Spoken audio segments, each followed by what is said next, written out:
जय हिंद। इस वीडियो में हम सिंधु सभ्यता के प्रमुख स्थल हड़प्पा और मोहनजोदड़ो के बारे में समझेंगे। हड़प्पा स्थल सिंधु घाटी सभ्यता के सबसे प्रारंभिक और महत्वपूर्ण नगरों में से एक माना जाता है। इसकी खुदाई दयाराम साहनी ने 1921 ईस्वी में की। ये रावी नदी के तट पर पाकिस्तान के माउंट गोमरी जिला में स्थित है। पिग्गट ने हड़प्पा और मोहनजोदड़ो को एक विस्तृत साम्राज्य की जुड़वा राजधानी कहा। इस कथन से ये स्पष्ट होता है कि ये नगर केवल एक बस्ती नहीं बल्कि राजनीतिक और आर्थिक शक्ति का केंद्र था। यहाँ से निम्नलिखित वस्तुएं मिली हैं। ये सभी पुराविशेष उस काल की उन्नत जीवन शैली और सांस्कृतिक समृद्धि को दर्शाते हैं। कुम्हार का चाक, ये शिल्प कला और उत्पादन प्रणाली के उच्च स्तर को दर्शाता है। श्रमिक आवास, इनसे संगठित श्रमिक जीवन और नगर योजना का प्रमाण मिलता है। अन्नागार, ये नगर की सुदृढ़ अर्थव्यवस्था और अनाज भंडारण व्यवस्था को दर्शाता है। मातृदेवी की मूर्ति, ये धार्मिक आस्था और उर्वरता पूजा का संकेत देती है। लकड़ी की ओखली, जिससे दैनिक जीवन में प्रयुक्त उपकरणों की जानकारी मिलती है। लकड़ी का ताबूत, ये दफनाने की परंपरा और सामाजिक विश्वासों को दर्शाता है। RH-37 कब्रिस्तान, ये हड़प्पा काल की अंत्येष्टि परंपराओं का महत्वपूर्ण साक्ष्य है। एक सींग वाला जानवर, ये आज भी इतिहासकारों के लिए एक रहस्य बना हुआ है। हाथी का कपाल, जो उस समय हाथियों के अस्तित्व और उपयोग को सिद्ध करता है।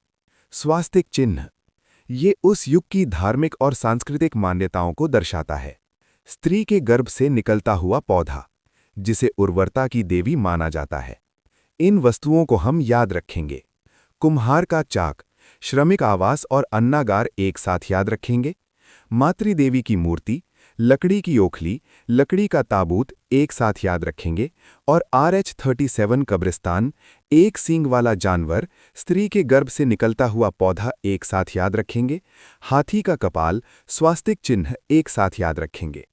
चांदी का सर्वप्रथम प्रयोग हड़प्पा सभ्यता के लोगों ने ही किया था। इन सभी साक्ष्यों के आधार पर ये नगर सिंधु घाटी सभ्यता का एक महान केंद्र सिद्ध होता है।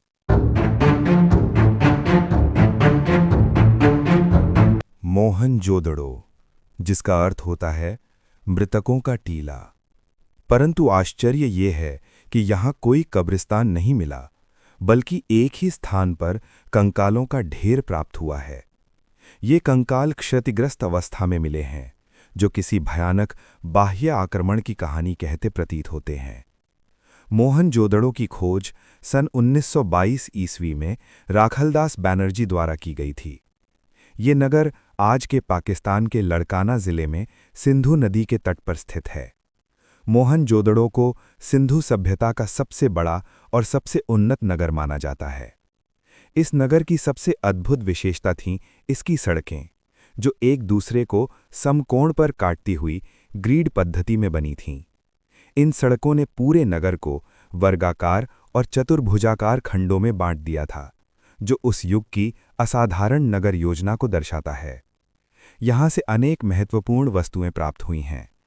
सूती वस्त्र, जो उन्नत कताई बुनाई कला और वस्त्र उद्योग की प्रगति को दर्शाते हैं। पुरोहित आवास, जो धार्मिक कर्मकांडों और संगठित पूजा प्रणाली का प्रमाण है। घर में कुआं, जो प्रत्येक परिवार के लिए स्वच्छ जल व्यवस्था और उच्च जीवन स्तर को दिखाता है। स्नानागार, विशाल और वैज्ञानिक रूप से निर्मित, जिसे सामूहिक स्नान तथा धार्मिक शुद्धता से जोड़ा जाता है। अन्नागार, सबसे बड़ा, जो संगठित प्रशासन, खाद्य भंडारण और राज्य नियंत्रण को दर्शाता है। सबसे चौड़ी सड़क, जो सुनियोजित नगर निर्माण और सुगम यातायात व्यवस्था का प्रमाण है। सभागार, जहां प्रशासनिक निर्णय और सामाजिक गतिविधियां होती होंगी। पशुपति शिव की मुहर, जो सिंधु सभ्यता की धार्मिक आस्थाओं और शिव पूजा की प्राचीन परंपरा को दर्शाती है। कांसे की नर्तकी, जो उस युग की कलात्मक भावना, नृत्य संस्कृति और धातु शिल्प कौशल का प्रतीक है। तांबे का ढेर, जो धातु कर्म की उन्नत तकनीक और औद्योगिक गतिविधियों की जानकारी देता है। मोहनजोदड़ो का विशाल अन्नागार सिंधु सभ्यता की सबसे बड़ी इमारत माना जाता है। सर्वाधिक स्वास्तिक चिन्ह वाली मोहरें मोहनजोदड़ो से प्राप्त हुई हैं, जिनका निर्माण सेलखड़ी से किया गया था। मोहनजोदड़ो केवल एक प्राचीन नगर नहीं, बल्कि मानव इतिहास की सबसे उन्नत और रहस्यमय सभ्यताओं में से एक की अमर गाथा है।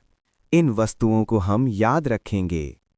सूती वस्त्र, पुरोहित आवास और घर में कुआं एक साथ याद रखेंगे। विशाल अन्नागार, विशाल स्नानागार और सभागार एक साथ याद रखेंगे।